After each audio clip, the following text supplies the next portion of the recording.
Halo, apa kabar semua? Ketemu lagi dengan saya Tara di acara kita Cupi Cuma Opini.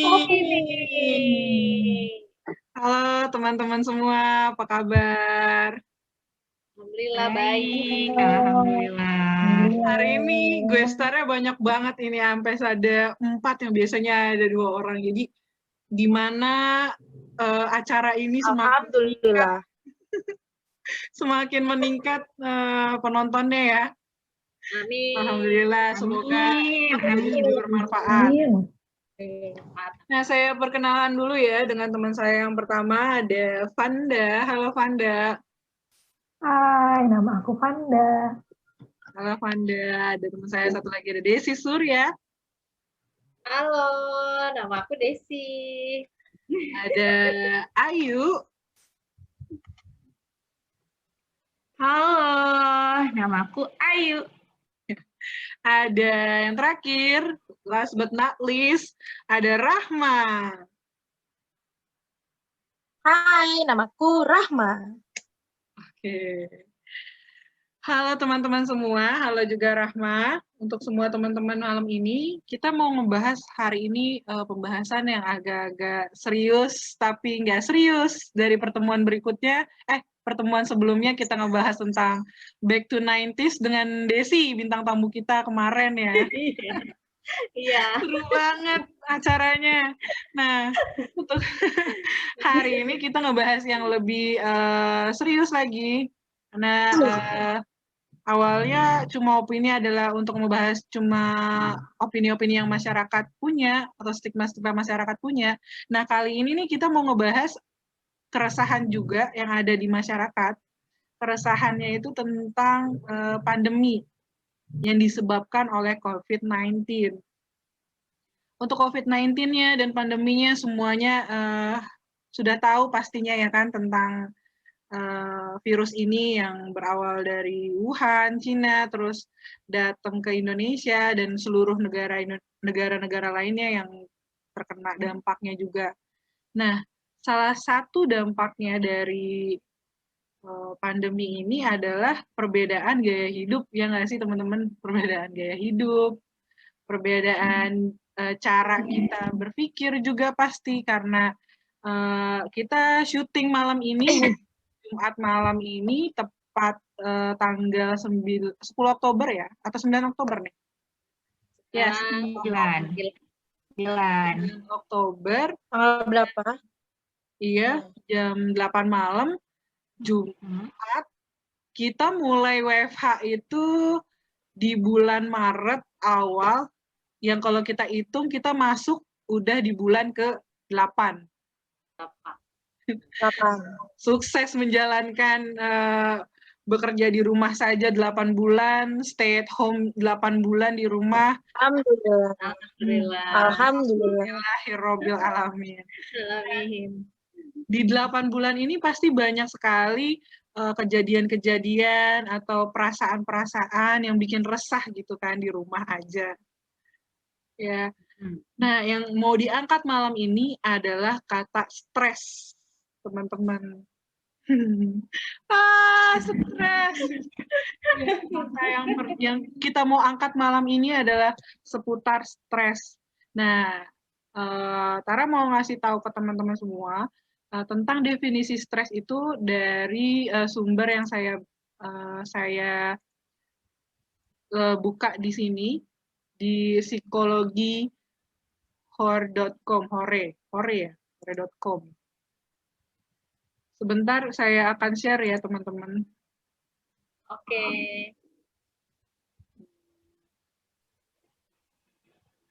Iya.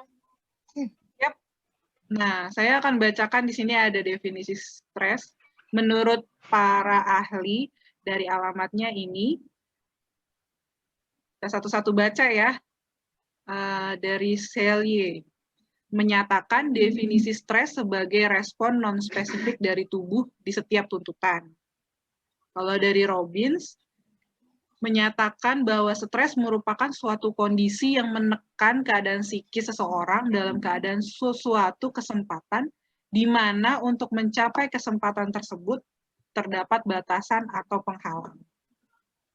Menurut Weinberg and Gould, stres adalah a substantial imbalance between demand or physical and psychological and response capability under condition where failure to meet the demand has important consequences. Artinya, ada ketidakseimbangan antara tuntutan fisik dan psikis dan kemampuan memenuhinya. Gagal dalam memenuhi kebutuhan tersebut akan berdampak krusial. Nah, menurut Anoraga, berpendapat kalau stres itu merupakan tanggapan seseorang baik secara fisik maupun secara mental terhadap suatu perubahan di lingkungannya. Perubahan di lingkungannya yang dirasakan mengganggu dan mengakibatkan dirinya terancam. Nah, itu dari beberapa ahli. Nah, karena kita di acara Cuma Opini, aku mau tahu nih dari teman-teman, menurut teman-teman tuh stres itu adalah apa ya? Kita mulai dari Ayu dulu ya. Dari urutan chat di Zoom ya. Ada Ayu. Oh, oke, siap. Wah, Terima kasih, Kak. Terima kasih. Iya. Kalau menurut Ayu sendiri, kita persempit ya pembahasan kita, yaitu menurut kamu tuh stres di diri kamu itu apa sih? Stres itu apa? Kalau menurut aku, teman-teman, stres itu di mana kondisi kita kayak terbebani. Ada hal yang membebani. Jadi kita ingin sesuatu, tapi saat itu tidak tercapai juga, terus kita merasa terbebani. Aduh, gimana ya? Ini gimana ya?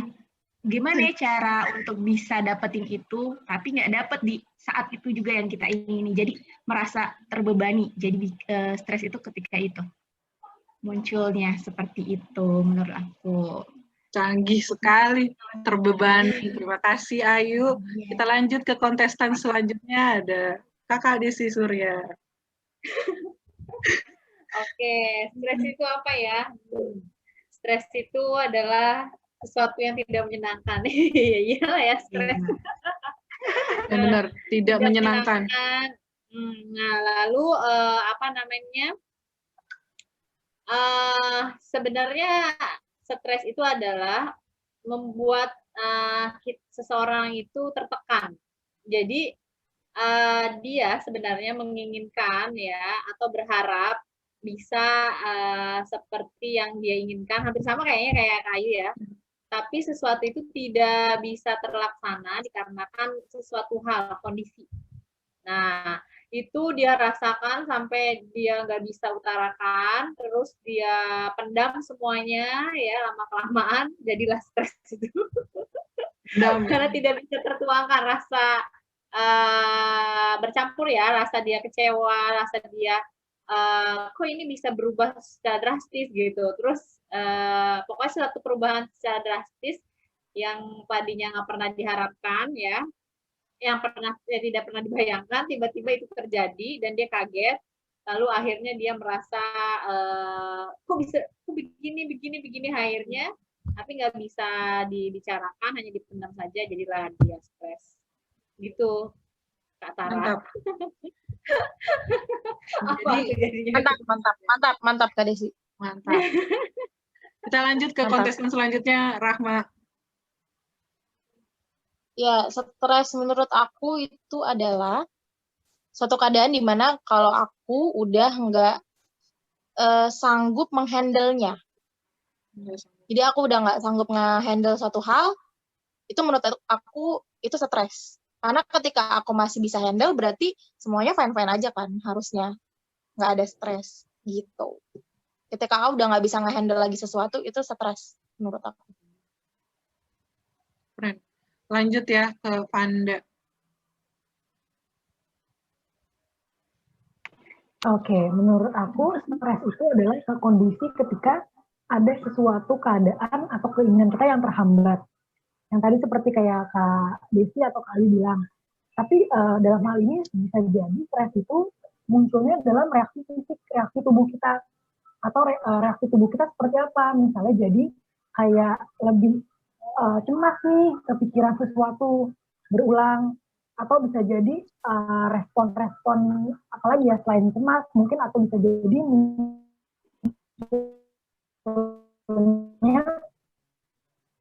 kayak bisa jadi kayak gitu. Jadi bisa jadi selain itu tertahan, jadinya ada sinyal di dalam tubuh kita yang ngasih tahu kayaknya ada sesuatu nih yang menghambat kamu, jadi kamu nggak bisa capai apa yang kamu inginkan itu. Berarti keren banget dari definisi-definisi teman-teman, dari Vanda juga. Intinya dari stres itu adalah sesuatu yang terhambat, yang kita inginkan terus terhalang gitu ya teman-teman. Ya nggak sih, gampangnya gitu. Apa yang Ya. kita mau tapi terhalang gitu. Dan itu punya dampak kan ke kehidupan kita sehari-hari kan. Nah dari karena kita udah satu persepsi, udah tahu stres itu apa, yang mau kita bahas di pertemuan itu ya ada streskah kita di rumah selama ini? Streskah kita di rumah selama ini? Dari tadi ada juga dari ahli bilang kalau stres itu ketika ada perubahan itu juga bisa membuat kita stres ya. Ini dari kita hidup normal menjadi new normal, itu pasti ada perubahan dong, pasti ya nggak sih? Nah, perubahan itu sendiri mau dibahas satu-satu dulu dari urutan Zoom lagi. Dari Ayu ya. Dari Ayu, apa sih perubahannya dari kamu yang tadinya hidup normal, nggak ada virus corona itu, dan sekarang yang harus stay at home, apa sih bedanya? Oke, makasih Kak Tara. Untuk selama 8 bulan ini sih, yang paling aku rasakan banget itu bagaimana cara berinteraksi dengan orang lain sih. Bagaimana? Kayak kita tuh yang tadinya mungkin mungkin baik-baik aja, nggak kayak sapa, salam, itu malah kesannya etikanya, santunnya ada gitu kan. Sekarang udah berubah, salam pun tidak ada gitu kan. Kayak kita mau interaksi ke orang lain, ragu. Kalau misalnya mau deket, ragu. Kayak bawaannya jadi curigaan. Terus mau ngomong deket-deket juga nggak enak gitu kan. Padahal bukan kita yang nggak mau deket sama dia. Itu sih lebih ke utamanya saat ini perubahan bagaimana ketika kita berinteraksi dengan orang lain. Gitu Kak Tara untuk saat ini. Gitu. Aku main poin ya untuk pendapat dari Ayu. Di pandemi ini yang paling bikin beda itu adalah interaksinya nih.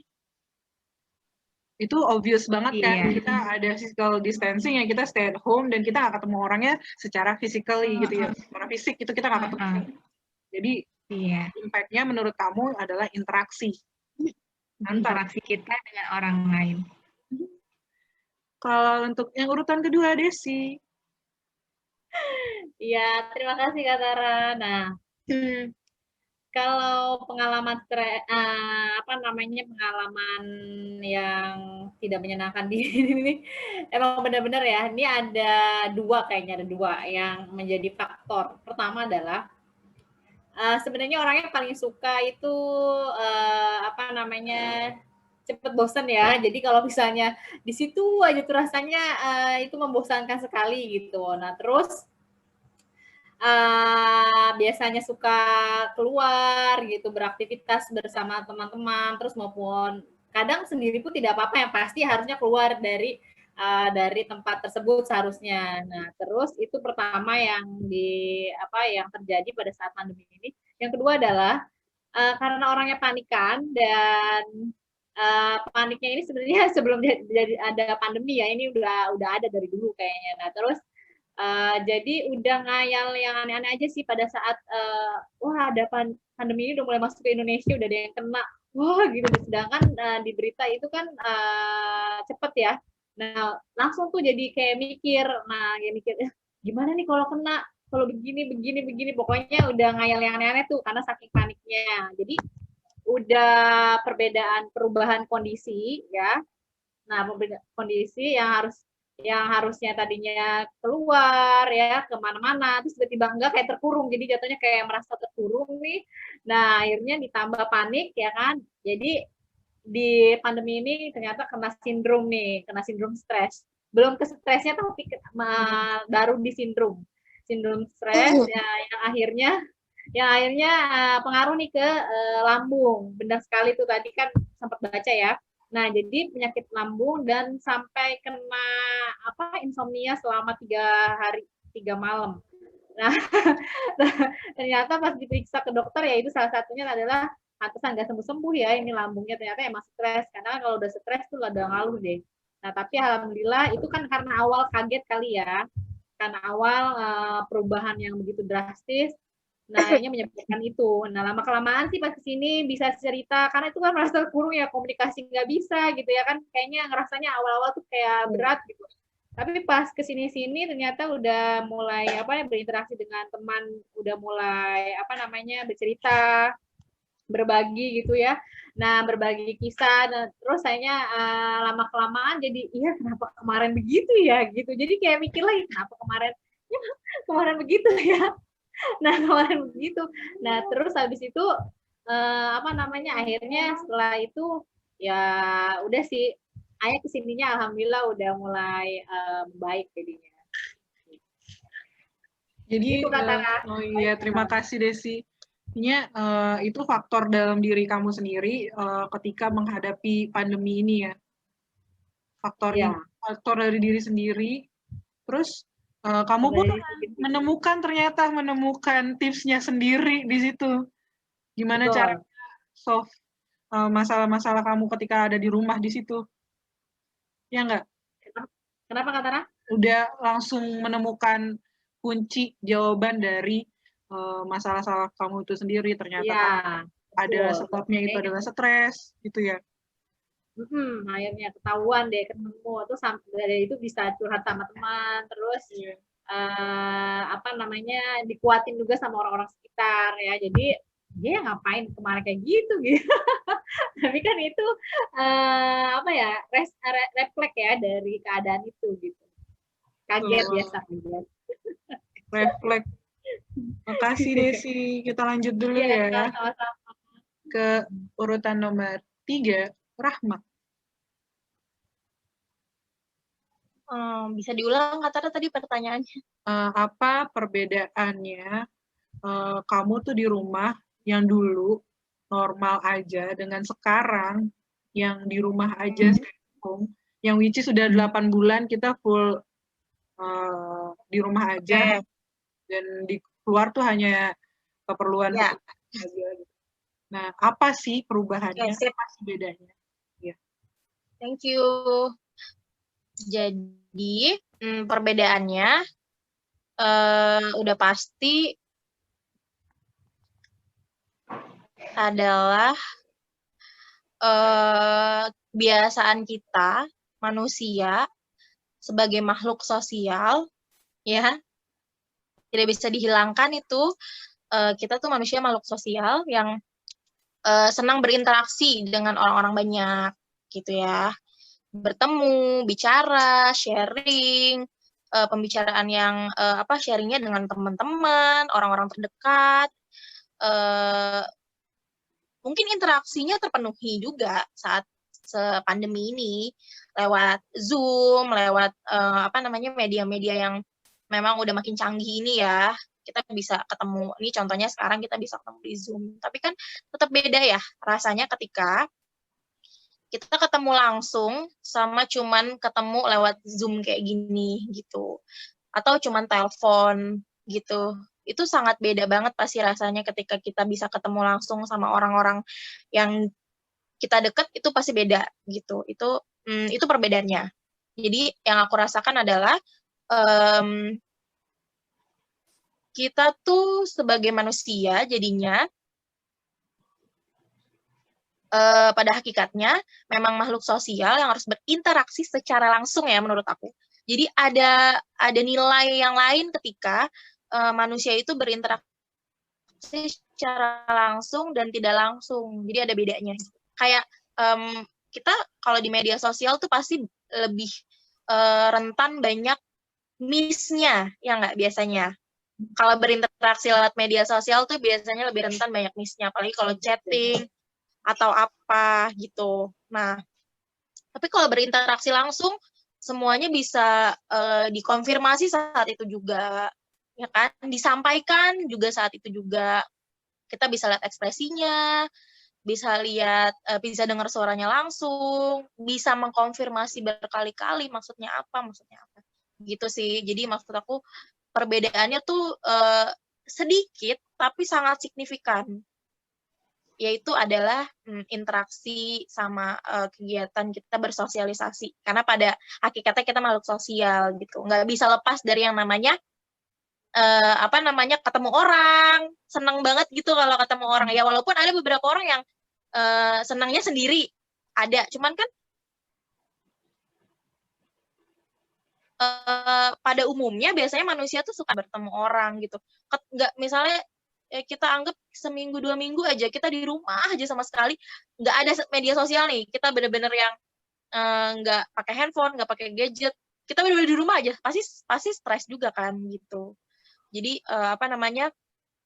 bersosialisasi itu di pandemi ini terasa lebih sangat penting juga ternyata. Jadi mungkin next kalau pandeminya udah selesai, akan lebih menghargai lagi nih kalau ketemu orang-orang lain gitu. Maksudnya yang kita nggak bisa ketemu sekarang secara langsung gitu. Kayak, wah ternyata pertemuan itu berharga banget ya gitu. Sama yang kedua itu bosennya. Bosennya ya, kayak Kak Desi tadi bilang. Bosennya karena kita hanya mungkin di satu tempat, atau kalau di pandemi gini kan kita dibatasin ya, ke tempat-tempat tertentu gitu. Yang cuman bisa di satu tempat atau di 2 tempat, atau di satu tempat biasanya kita bisa lama, ternyata cuma 1 jam atau 2 jam misalnya di tempat makan atau apa. Itu juga membuat kebosanan itu juga menimbulkan stres juga bisa, kalau menurut aku gitu sih. Jadi ada 2 poin itu, Kak Tara. Terima kasih Kak Rahma. Aku simpulkan sedikit, berarti intinya sama dengan yang lain, itu interaksi. Kita tuh butuh interaksi. Ya, kita butuh banget interaksi. Interaksi secara langsung ya. Interaksi secara langsung dan teman-teman. Lalu bosen yang bikin kita juga stres di rumah lah ya. Oke, terima kasih Rahma. Kita lanjut ke Panda. Apa sih yang bikin kamu kamu ngerasa beda ketika sebelum dan sesudahnya pandemi? Kalau menurut aku ini kali ya yang sama banget juga dengan tadi Kakak Ayu, Kakak Desi, dan Kakak Rahma, itu yang paling kelihatan memang benar-benar interaksi sosial. Maksudnya kita biasa ketemu secara langsung untuk untuk ngobrol, untuk sharing, itu rasanya lebih dekat, lebih hangat ketika memang langsung gitu ya ketemunya ya. Tadi kata-kata bercerita seperti itu gitu. Dan selain itu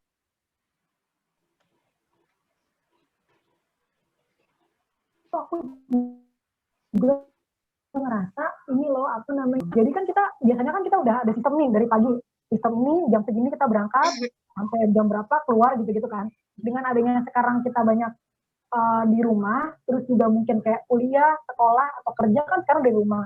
Nah kita jadi kayak nyiptain sistem baru dalam habitual kita gitu. Jadi kayak dari sistem sehari-hari, kebiasaan sehari-hari tuh aku ngerasanya jadi lebih banyak waktu luang untuk ini ngapain lagi ya di sini ya, ini habis ini ngapain lagi gitu.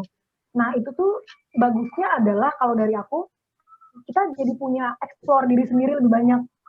Kayak misalnya, oh aku sukanya ternyata ya udah kalau ini nggak bisa dilakuin, misalkan kita bisa jadi kayak tadi kalau katakan senang ada yang jalan-jalan atau ketemu teman. Nah karena itu nggak bisa, cara apa nih yang bisa dilakukan gitu. Jadi lebih banyak waktu untuk explore lagi nih hal yang lain yang kita suka.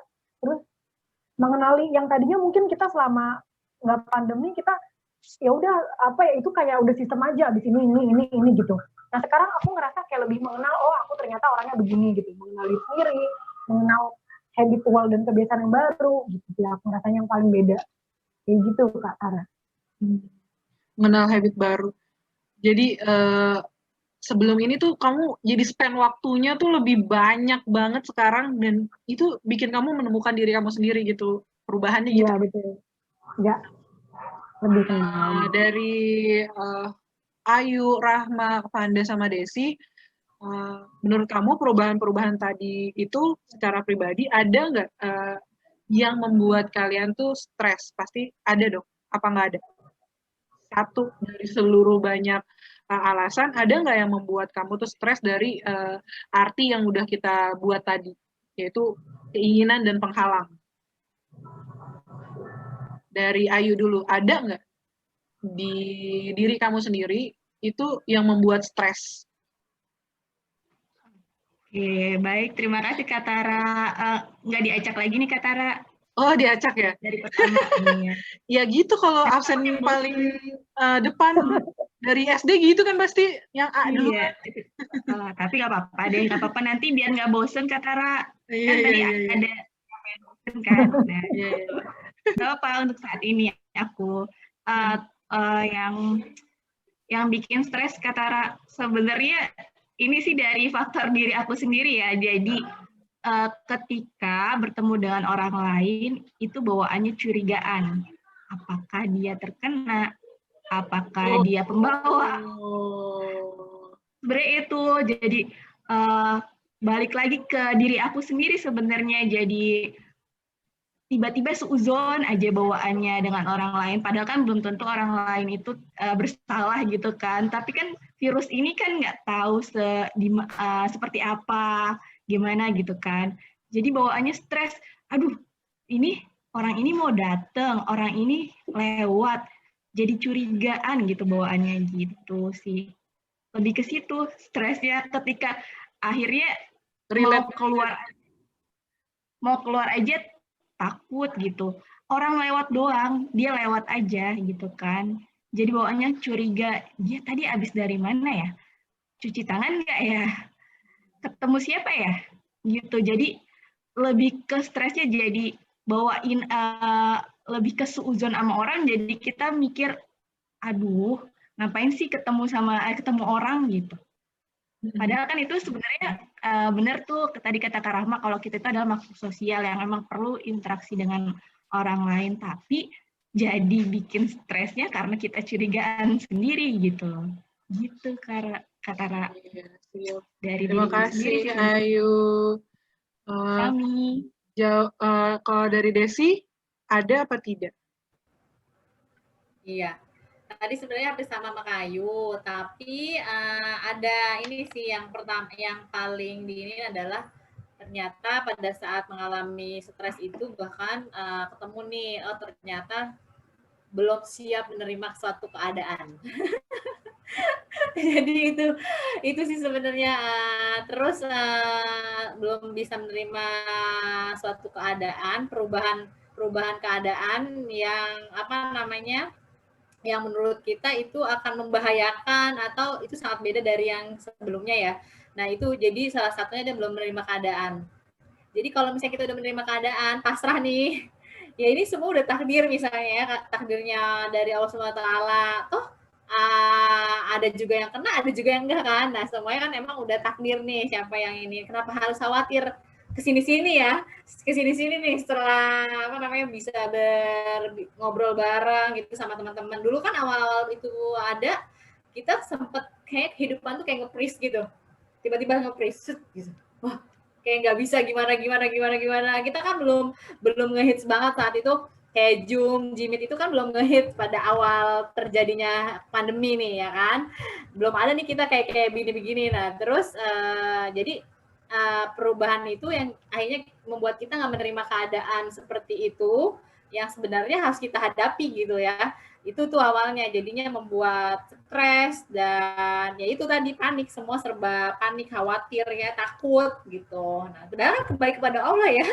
Betul. Semua udah pilihannya gitu sih.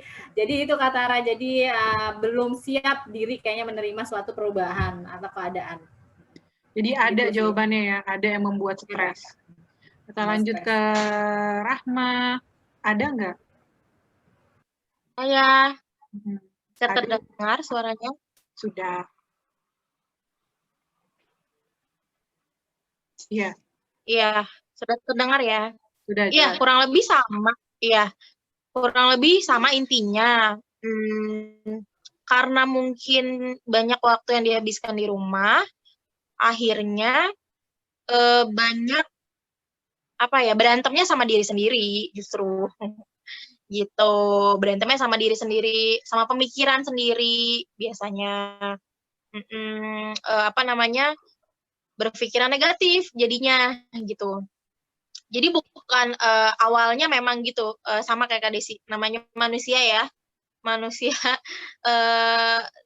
pikirannya yang pertama adalah pasti cemas dulu. Cemasnya kenapa sih gitu? Biasanya, oh di masa pandemi kayak gini banyak aspek yang dicemaskan, yang harusnya itu sebenarnya itu belum terjadi, tapi udah dicemaskan atau dipikirkan nih biasanya. Misal kayak, oh pandemi kayak gini, kalau awal aku jujur, aku lebih santai. Awal-awal ada COVID tuh aku santai sebenarnya. Maksudnya, aku mikir gini, selama kita mengikuti protokol kesehatan, insya Allah, maksudnya pasti Allah jaga gitu. Nah, tapi seiring berjalannya waktu, korban makin banyak, berjatuhan, dan ternyata itu orang-orang yang sekeliling aku gitu, yang maksudnya aku bisa tahu, oh dia siapa, oh dia kena, misalnya gitu. Atau orang-orang yang terdekat, misalnya orang terdekat aku, tapi orang terdekatnya kena juga. Nah, itu jadi kayak merasa, wah ini tuh ternyata berbahaya sekali ya, gitu. Nah, makin kesini jadi makin aware gitu, jadi makin aware, tapi makin takut juga jadinya. Gitu. Nah, dari situ jadinya banyak pemikiran-pemikiran berkutat dengan pemikiran-pemikiran sendiri, kayak oh ya, virus ini ternyata sangat bahaya ya, sangat menakutkan ya, kayak bisa menghilangkan nyawa orang-orang yang terdekat kita juga ternyata, bahkan nyawa kita ya, maksudnya karena si virus ini ya gitu. Terus berarti kita harus lebih waspada ya gitu, bukan cuma jaga protokol kesehatan, tapi harus lebih dari itu. Mau coba stay di rumah berarti ya gitu. Terus ntar apa lagi? Banyak kan berita-berita berseliweran kayak makin, oh kondisi kayaknya makin tidak memungkinkan nih. Kondisi apa aja? Ekonomi, sosial, kayak gitu-gitu. Pikirannya sampai sejauh itu pikirannya. Kayak ekonomi nanti akan seperti apa ya? Dampaknya ke kita seperti apa ya? Kayak gitu-gitu mikirin. Jujur aku.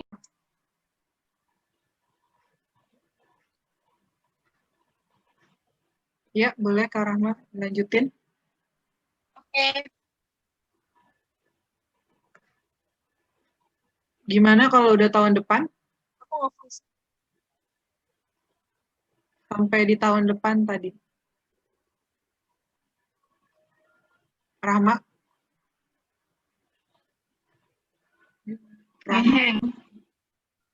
Oke, kita lanjut ke Vanda dulu ya.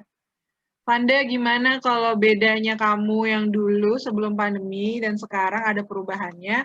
Adakah yang membuat stres selama ini? Adakah yang membuat stres selama ini ya? Ngomong-ngomong ini Kak Rahma udah bisa Kak? Gimana? Mau kembali dulu atau gimana? Nanti Kak Rahma kita lanjut lagi. Kak Vanda dulu. Oke, dampaknya berarti ya Kak Tara ya. Dampaknya gimana buat aku ya Kak? Stres, dampak dari stres itu. Kalau dari aku memang jujur tuh aku baru ingatnya tuh kayak sekitar 3 minggu yang lalu gitu. Jadi dampaknya yang aku lihat karena mungkin polanya jadi nggak teratur, maksudnya kan kalau dulu kan kita terbiasa untuk ritme apa kebiasaannya udah ada jadwalnya jam segini kalau dari kampus gitu, jam segini gitu. Kalau sekarang karena waktunya lebih santai, lebih fleksibel, jadi banyak waktu luang, jadinya kadang-kadang aku kalau malam suka bablas gitu, nonton gitu-gitu, tidur malam, main HP gitu-gitu. Nah tidurnya kan malam tuh. Nah tidurnya malam bangunnya siang gitu. Jadi kayak bukan bangunnya lebih terlambat gitu. Jadi kayak itu kan ritmenya kebalik tuh. Sebenarnya malam itu mau tidur tapi nggak bisa tidur gitu, kayak nggak capek kali ya. Mungkin karena kurang capek gitu. Jadinya mau tidur tuh apa namanya nggak bisa tidur gitu. Mungkin tadi kalau Kak Desi kan nyinggung sedikit tentang insomnia ya Kak. Nah tadi aku merasa itu sih hal yang sama. Apa namanya kok maksudnya secara yang aku rasakan sebenarnya nggak apa-apa gitu, tapi dampaknya itu reaksi tubuhnya, kok mau tidur nggak bisa tidur gitu. Yang paling aku berasa itu sih sekitar 3 minggu yang lalu gitu. Cuman kesini tuh aku lebih bisa ngatur aja, lebih bisa handle keadaan itu gitu. Jadi lebih bisa tidurnya nggak separah yang waktu itu gitu. Oke. Jadi itu makes you stress nggak, Vanda? make me stress waktu yang nggak bisa tidur ya. Sedikit ini sih Kak, kepikiran gitu. Kok ini nggak bisa tidur ya? Aduh kenapa ya? Gitu, gimana ya? Gitu. Cuman nggak terlalu berlebihan. Cuman kepikiran aja gitu. Cuman aku berusaha buat nerima gitu. Oh mungkin ya karena emang belum ngantuk ya udah nggak apa-apa gitu. Aku terima itu keadaan itu gitu. Oke.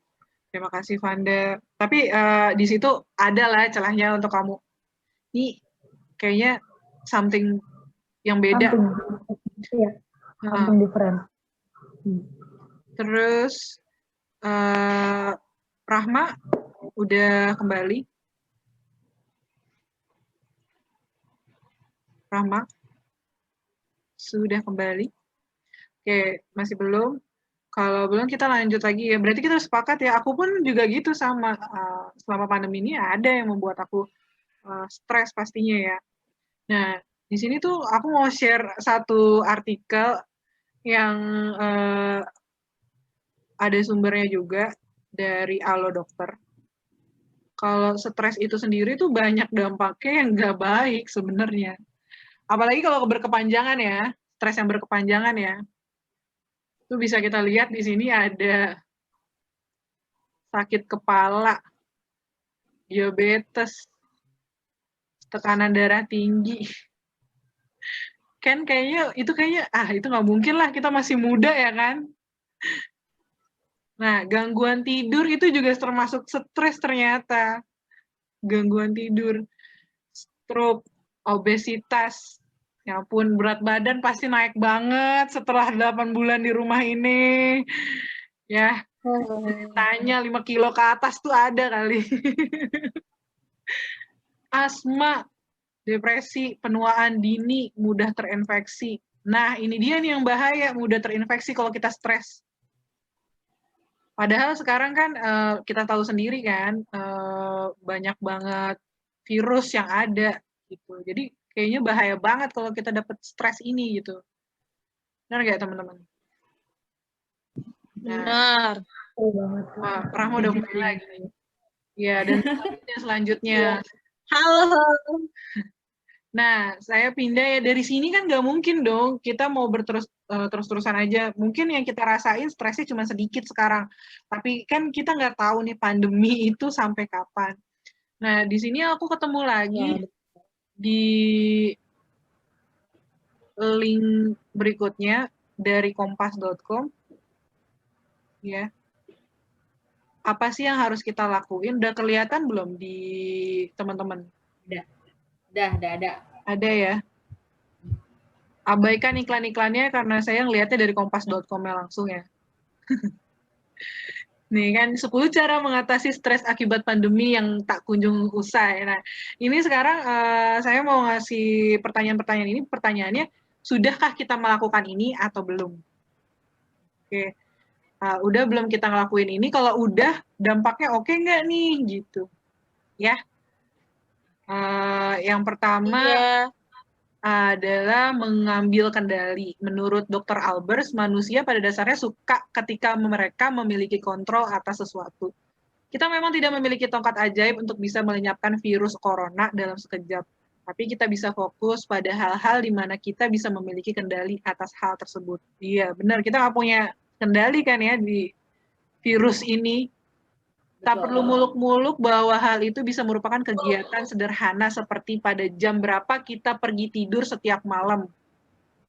Nah, buatlah daftar mengenai hal-hal apa saja yang berada di dalam kendali kita dan kumpulkan energi untuk fokus pada hal-hal tersebut. Pernah nggak sih kita bikin kegiatan sederhana atau list yang sederhana yang sesuai kendali kita, biar kita fokus di situ? Kalau aku pribadi, aku belum melaksanakan ini. Bablas aja semuanya, ya kan? Hidup bablas aja selama 8 bulan ini, nggak mikirin apa-apa gitu. Bablas aja pokoknya, nggak ada daftar-daftar mengenai mimpi-mimpi yang tadinya udah ada di list impian gitu kan. List yang harus diselesaikan gitu. List yang harusnya kita mempunyai skill-skill baru gitu yang udah di list sebelumnya. itu tuh nggak ada lagi sekarang. Rencana-rencana gitu ya, Kak. Iya, rencana-rencana itu nggak ada. Nah, ini adalah satu tips, yaitu buatlah daftar yang bisa kita kendalikan di dalam hidup kita. Nah, kalau kita mulai dari bawah, berarti dari Vanda. Vanda, ada nggak sih yang seperti ini, kamu di tips ini? Kamu udah ngelakuin dan itu berhasil Membuat ini ya Kak, mengambil sedikit sih melakukan itu. Aku share coba pengalamanku mungkin ya Kak ya. Iya.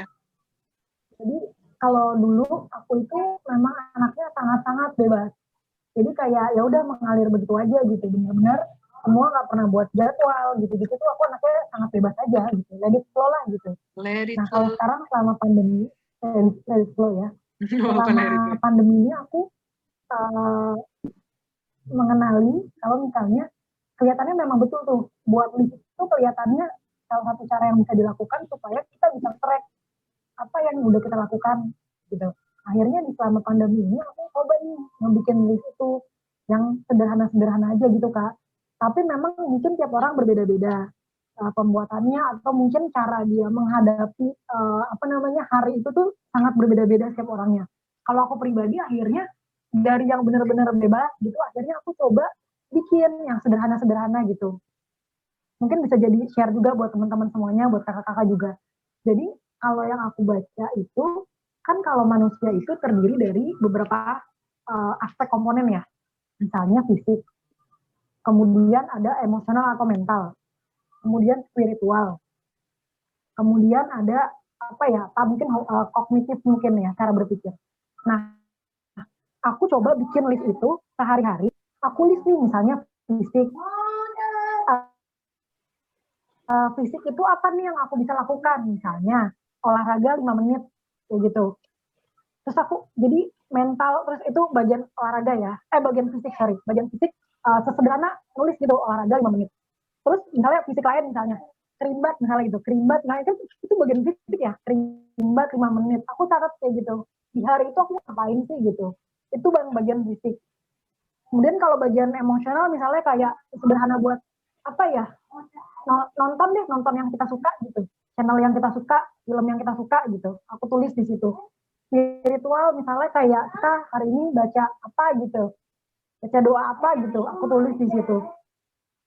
Kognitif misalnya baca buku atau baca apa gitu 1 halaman gitu misalnya. Kenapa aku bikin itu? Karena aku bisa nge-track ketika ada yang nggak enak nih, ketika ada yang misalnya aku ngerasa badan aku lagi nggak enak atau misalnya mood aku lagi nggak enak, aku bisa nge-track nih, oh ini gara-gara ini. Mungkin dari aspek ini, oh kemarin aku belum olahraga nih. Oh misalnya dari spiritual misalnya, oh, kayaknya aku kok kopong banget nih, lagi kopong, oh mungkin karena belum banyak doa gitu. Jadi bisa aku track mana gitu. Tapi emang setiap orang akan jadi beda-beda banget. Itu mungkin kalau dari versi aku. Dan aku ngerasa ketika bikin list itu, aku ngerasa lebih jadinya, oh ini ya ternyata hari ini aku udah ngelakuin ini kok gitu. Mungkin dari kakak-kakak dan teman-teman gitu. Sebenarnya pekerjaannya udah banyak banget yang dilakukan. Tapi kayaknya berlalu begitu aja gitu. Nah, dengan adanya nyatet itu, kita kayak bisa checklist gitu. Oh, kita udah ini loh. Oh, kita udah ini gitu. Kayak udah bisa rewarding. Nanti kalau udah selesai, ya kita bisa lebih menghargai diri kita lagi gitu. Oh, aku udah ini loh hari ini, makasih ya gitu. Mungkin itu aja teman-teman dan kakak-kakak. Mantap, berarti itu sama Panda tuh kerasa banget gitu ya manfaatnya. Boleh nanti kita coba. Berarti dibikin daftar ya, apa yang bikin kita senang. Terus kita juga tahu nih mana poin-poinnya yang bikin kita lebih tahu nih mana yang paling buat kita senang, mana yang paling buat kita nggak senang gitu ya. Senang ya, betul. Oke, aku akan lanjut share satu lagi tipsnya. Ada 10, tapi orangnya saya ganti ke Rahma udah oke? Tes gitu. Koneksinya? Oke, belum. Oke, Desi? Ya, halo. Ya, Kak Tara. Kita mulai yang kedua ya, Kak Desi. Oke, yang kedua. Hadir di masa kini membayangkan kehidupan di bulan mendatang, tahun mendatang, atau masa depan yang lebih jauh mungkin membuat kita menjadi lebih stres dan berpikir secara berlebihan alias overthinking.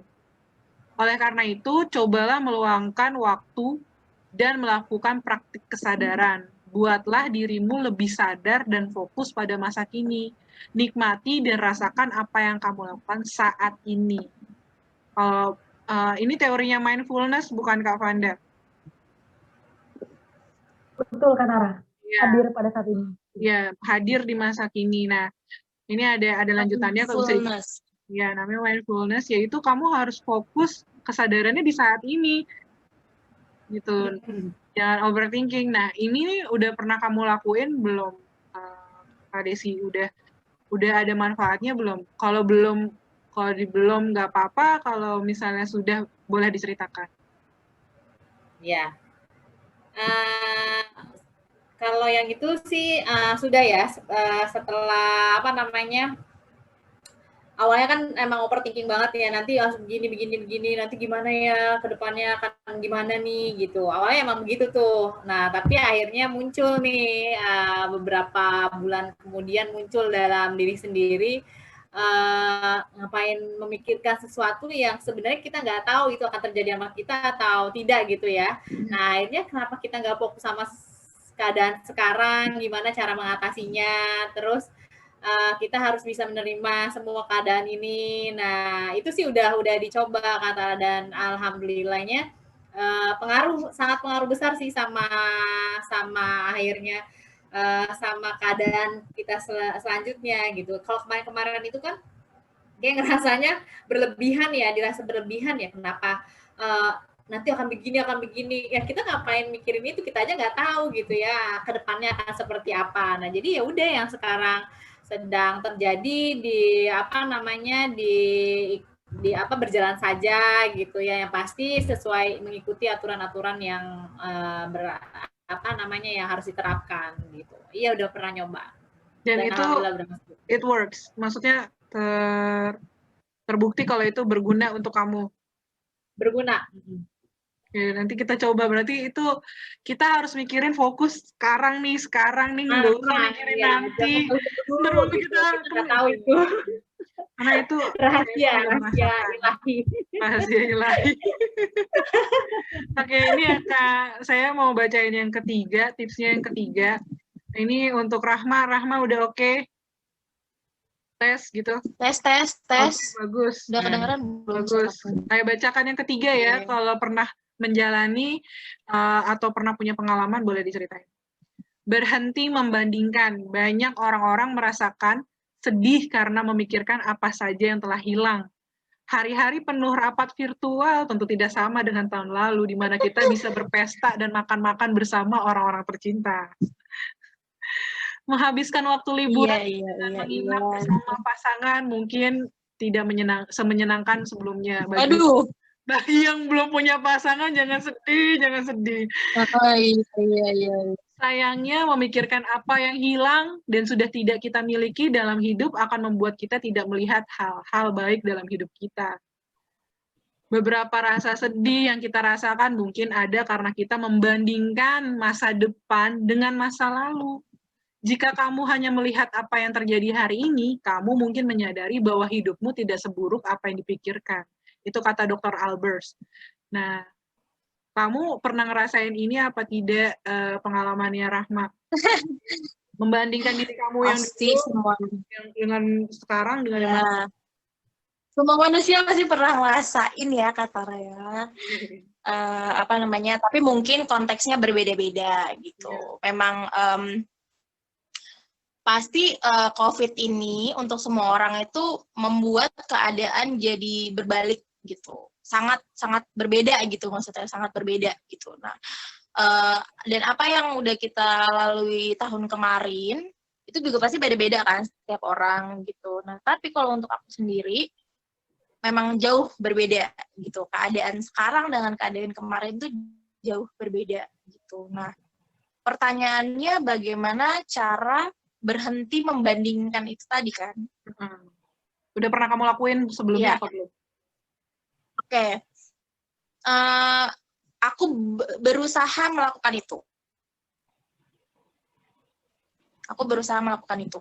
Gitu. Jadi sekarang pun mungkin masih proses berusaha untuk melakukan itu, bahwa apa yang telah dijalani kemarin dengan apa yang dijalani sekarang itu pastinya jauh berbeda gitu. Dan mungkin pemikiran aku gini, nggak apa-apa, memang beda tapi harus jadi lebih baik gitu. Aku sih poinnya di situ. Oh, nggak apa-apa beda gitu. Tapi aku harus jadi lebih baik. Jadi proses yang kemarin dengan proses yang sekarang nggak boleh sama gitu. Maksudnya memang nggak boleh sama. Jadi harus beda tapi jadi yang lebih baik gitu. Pasti kan jadi lebih mengevaluasi diri gitu loh, Kak. Lebih mengevaluasi diri, apa yang telah aku lakukan kemarin, apa yang salah, apa yang kurang, apa yang perlu diperbaiki gitu. Maksudnya ya kita perbaiki di sekarang. Dan alhamdulillah bukannya COVID-nya ya, maksudnya Tuhan tuh memberikan kita waktu banyak untuk berinteraksi dengan Dia, dengan Tuhan dan diri kita sendiri. Jadi kita bisa tahu nih, lebih kenal lagi sama diri kita. Kita nih maunya apa sih? Kita nih sosok yang kayak gimana sih sebenarnya gitu. Terus apa sih yang kita pengen capai, segala macam itu yang tadi seperti yang Vanda sampaikan. Mungkin Vanda lebih terstruktur, dia nyatet gitu ya. Kalau aku biasanya cuma di pikiran aja gitu. Oh iya, ternyata aku pengennya gini ya. Ternyata gini ya. Mungkin sama juga kayak Kak Desi, manusiawi sih menurut aku. Karena buktinya Kak Desi ngalamin, aku juga mengalami hal yang sama. Yaitu awal-awalnya pasti berpikiran negatif dulu. Kenapa sih begini? Kenapa sih begitu? Kenapa sih harus begini? Kenapa sih harus begitu gitu? Kenapa sih sekarang keadaannya masih beda? Kenapa sih nggak sama aja gitu? Kenapa sih gini? Kenapa sih gitu? Pasti banyak kenapa-kenapanya gitu, jujur.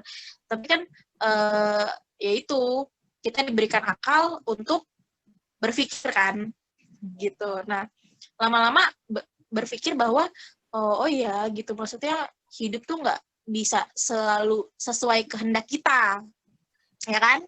Hidup tuh nggak bisa selalu sesuai kehendak kita gitu. Jadi dan itu kan kalau Katara kan tadi bilangnya konteksnya di-compare ke kehidupan kita sebelumnya ya. Ya, masa lalu. Ya kan? Nah, biasanya ada juga nih poin tambahan membandingkan hidup dengan kita dengan hidup orang lain. Biasanya gitu ya. Apalagi untuk perempuan-perempuan ya, biasanya ya gitu. Kalau aku, nah itu juga kita belajar bahwa ternyata waktu setiap orang itu berbeda-beda. Aku juga jadi belajar bahwa waktu setiap orang tuh beda. Timing beda gitu. Jadi kita nggak bisa membandingkan hidup orang lain dan hidup kita apple to apple gitu tuh, kayaknya menurut aku sih nggak bisa.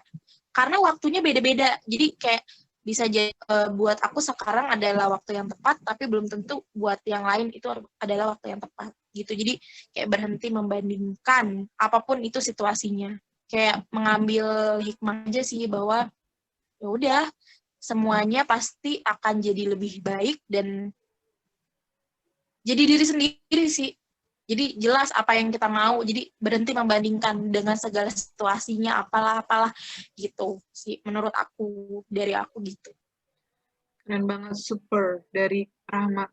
Kita tuh nggak boleh bandingin diri kita dengan orang lain. Itu udah fix banget kayaknya, karena ya selain waktu dan kita punya struggle yang beda-beda dengan orang lain. Dan pandangan kita... Ya, prosesnya beda juga. Pandangan kita pun menerima suatu masalah atau suatu keadaan pasti berbeda dengan orang lain. Penyelesaiannya pun pasti berbeda. Itu sih aku yakin banget, karena setiap individu pasti berbeda. Bahkan orang kembar pun karakteristiknya bisa beda. Gimana kita yang udah bukan kembar, nggak ada hubungan keluarga lagi ya kan. Nah, untuk makanya kita harus menghargai perbedaan. Berbeda-beda tetap satu jiwa. Yang keempat, PKN ya. Iya. Tetap melangkah ke depan. Pikiran-pikiran burukmu membuatmu seperti terus berada di pola yang sama. Kamu mungkin tidak bisa lagi traveling atau berpesta di luar, namun kamu bisa menikmati aktivitas lain seperti berkebun, memelihara binatang, atau memulai tradisi piknik bersama keluarga. Lanjutkan hidup dan terus tumbuh, manfaatkan waktu ini untuk menikmati harimu. Pas, ini udah kita bahas ya dari tadi juga ya.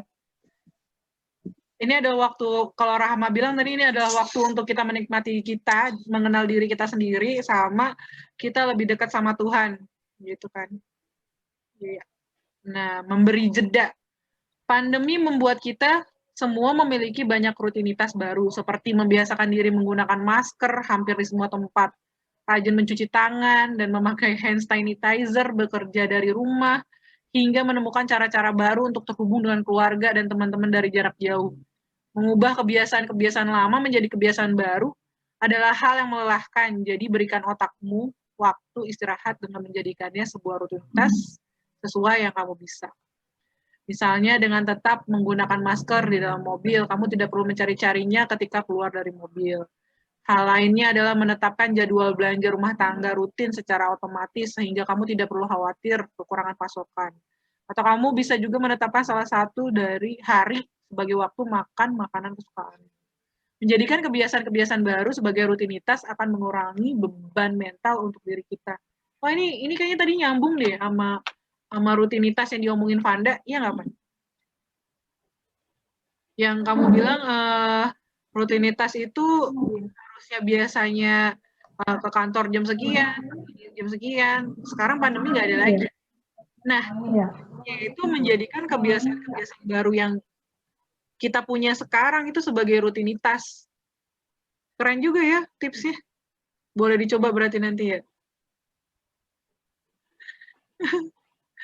Mencari sisi positif. Boleh. Mungkin hal ini sulit untuk dipraktikkan, namun fokus pada hal-hal positif bisa membantu kita untuk terus melangkah ke depan setiap harinya. Misalnya bekerja dari rumah membuat kita tak perlu menghabiskan waktu di tengah kemacetan. Iya. Pasar Jombang, wahai Pasar Jombang. Iya, Pasar Jombang, ya Allah. Sampai lupa sama ramainya Pasar Jombang kayak gimana. Yang macetnya Pasar Jombang, yang lewat stasiun Sudimara, ya mana ya? Aku biasanya naik Gojek dari Pasar Jombang. Iya, bener ya. Kak Desi kali ya yang masih lihat, Kak Desi masih lihat nggak Pasar Jombang sekarang gimana Kak Desi keadaannya? Udah lama kali ya. Atau bisa menghabiskan lebih banyak waktu bersama keluarga. Kalau kita bisa juga bersyukur atas hal sederhana seperti kesehatan yang masih kita miliki sampai hari ini. Iya betul. Alhamdulillah. Alhamdulillah. Alamin. Ya Allah. Cara kita berpikir tentang sebuah situasi bisa menjadi bantuan atau penghalang. Oleh karena itu, manfaatlah kesempatan ini untuk menemukan sisi positif. Cap Dr. Albers. Nah, untuk ini pertanyaan yang ini, tips yang ini, udah pernah belum ya dilakukan oleh Kak Ayu? Mencari sisi positif dari setiap kegiatanmu, ya kan gimana ya kalau aku pribadi ya, kalau aku positifnya sekarang tidak perlu lagi bermacet-macetan di pagi hari di Pasar Jombang. Stres banget itu. Udah gitu, yang bikin stres itu tiap hari ada jalanan lebar, kenapa angkot selalu ada di tengah-tengah kalau ngetem gitu kan, bikin macet segalanya ya. Aku nggak kepikiran ya. Iya juga sih, betul juga sih. Iya. Kamu nggak usah lagi membuang waktu kamu di situ. Ya itu sih positifnya, nyari positifnya. Terus nggak usah lagi mandi pagi ya, mandi pagi banget gitu kan yang harus kerja. Setuju banget. Pakai baju atasnya doang ya kan, kadang celananya mah suka-suka kan kan ya kan. Oh, tapi celana pakai. Maksudnya nggak kelihatan ya, misalnya celananya legging boleh lah ya kan, di rumah nggak kelihatan juga ya kan. Terus baju terang, as long as jilbabnya oke ya kan. Iya, maksudnya itu ya. Nyuci yang tadinya banyak ya kan. Jadi dikit. Oh iya, dikit banget cucian sekarang. Dikit banget. Dan pasti majority itu semuanya daster. Betul banget. Nah, Bawa daster Sisi atas positif. Ayu beda. nih dari Ayu, sisi positifnya apa sih sekarang nih setelah pandemi? Oke. Ngirit pengeluaran ya Iya. yuk. Kan rumahnya Ayu jauh banget. Betul. Iya, Betul rumah banget. jauh Ada banget. di pasar. Setuju. Iya, iya, iya. Setuju tadi salah satunya Ayu 1,5 jam loh. Iya. banyak hal yang udah disebutin sama Kak Tara dan aku sepakat banget tadi. Yang pertama tuh emang macet tuh udah nggak lagi. Terburu-buru kalau lagi udah jam 6:30 tuh bagiku udah telat banget itu 6:30. Sekarang udah nggak merasakan sisi positifnya di situ kan, enak gitu.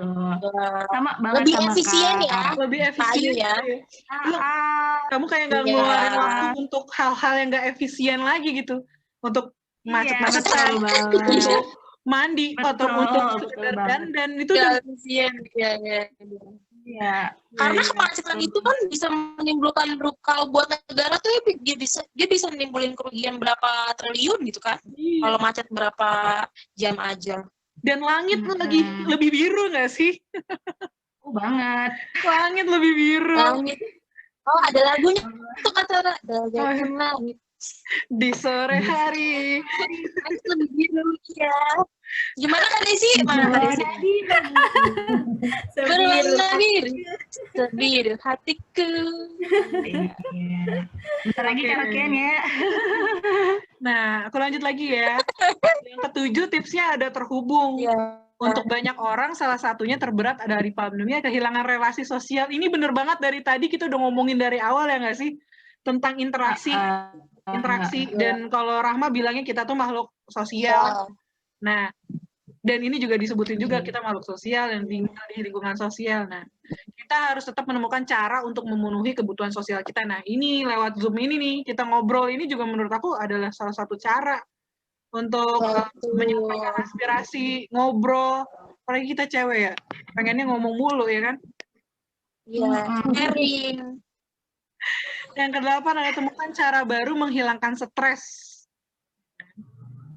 Nah, cobalah cara-cara baru ngilangin stres. Kuncinya coba aja hal-hal yang baru yang lebih berfungsi. Strategi lama sudah tidak berfungsi lagi, coba lagi yang baru. Dan setiap orang pasti beda-beda. Lalu yang ke-9, menuliskan emosi.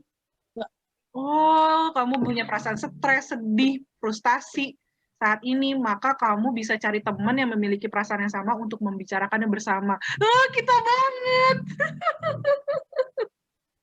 Ya nggak sih? Iya, jadi kita punya koneksi nih, perasaannya sama, jadinya bicaraannya sama. Nah, ini nih rekomendasi dari dokter ya. Jadi ternyata itu juga salah satunya gitu. Terus nulisin juga perasaan kita dalam jurnal, bisa bantu kita lebih lepas. Jadi kita kayak mengeluarkan emosi kali ya. Yang terakhir adalah tipsnya cari bantuan. Ya, cari bantuan. Jika kamu tuh ngerasa sangat terbebani dengan kondisi, nah kamu tuh harus cari bantuan profesional kesehatan untuk membantu mengatasi masalah yang dihadapi. Ini adalah masa yang sulit. Jika kamu merasakan tanda-tanda depresi, profesional kesehatan mental bisa menawarkan dukungan bantuannya dia gitu, dengan ilmu-ilmunya dia. Jadi buat teman-teman yang ngerasain stres, itu jangan malu atau depresi. Itu yang langkah pertama yang kamu lakukan adalah mengenal dan mengakui kalau kamu itu punya sesuatu yang salah dari diri kamu, atau merasa ini tuh harusnya nggak seperti ini tuh nggak di tempatnya. Nah, itu menurut aku pribadi sangat penting adanya untuk menemui orang-orang yang expert di bidangnya, karena jangan sampai semua itu menjadi lebih buruk lagi. Gitu. Iya, itu adalah Aku mau nambahin satu lagi dong, Kak Tara. Iya, boleh. Mau nambahin satu lagi. Ya. Kayaknya perlu ini juga. Kan di masa pandemi ini kita kan udah stres. Kebanyakan dari kita udah stres nih. Karena tadi interaksinya terbatas, terus sosialisasinya terbatas, semuanya serba terbatas, terus pikiran negatif juga belum lagi, bla bla bla. Jadi udah banyak harus banyak yang harus sudah diatasi oleh kita masing-masing individu. tes. Suaraku terdengar nggak, Kak? Iya. Iya. Nah, maksud aku, jadi aku mau nambahin, jadi mungkin kita perlu belajar untuk membatasi diri. Ya, karena kita sudah banyak, udah full nih diri kita untuk melawan stres itu tadi, jadi jangan membuat beban kita terlalu banyak, nanti overload. Jadi kita harus bisa mensortir apa yang penting, emosi mana yang penting, emosi mana yang enggak, gitu. Maksudnya, kita perlu mengatur diri kita untuk mengeluarkan energi. Hal-hal yang nggak perlu dibuang energinya ke situ, ya nggak usah dibuang ke situ gitu loh. Gimana ya? Tepat Jadi banget. mensortir hal-hal yang hal-hal dari luar diri kita yang ingin masuk itu kita perlu untuk benar-benar cermat untuk saat ini, apalagi mensortirnya, karena kita individu aja udah berat nih, jadi jangan menambah-nambahkan lagi beban stres kita untuk hal-hal yang nggak perlu gitu. Mantap. Gitu sih menurut aku. Betul, saya juga setuju. Karena waktu kita yang terbatas, terima kasih banget buat teman-teman yang udah sharing. Semoga ini semua bermanfaat dan bagi yang dengar mungkin aja punya pengalaman yang sama sama kita. Bosen ya. Pengalaman yang sama sama kita, lakuin semua tips-tipsnya. Di tips terakhir itu kalau misalnya sampai dari tips 1 sampai 9 tidak tercapai, tips ke-10 itu paling oke. Gitu. Jadi jangan malu, lakukan sekarang juga kalau kamu ngerasa itu adalah yang paling tepat. Dan untuk Ayu, Rahma, Desi, terima kasih udah hadir di Cupi. Cuma ini ketemu lagi di pertemuan Sama. Dadah. Sama.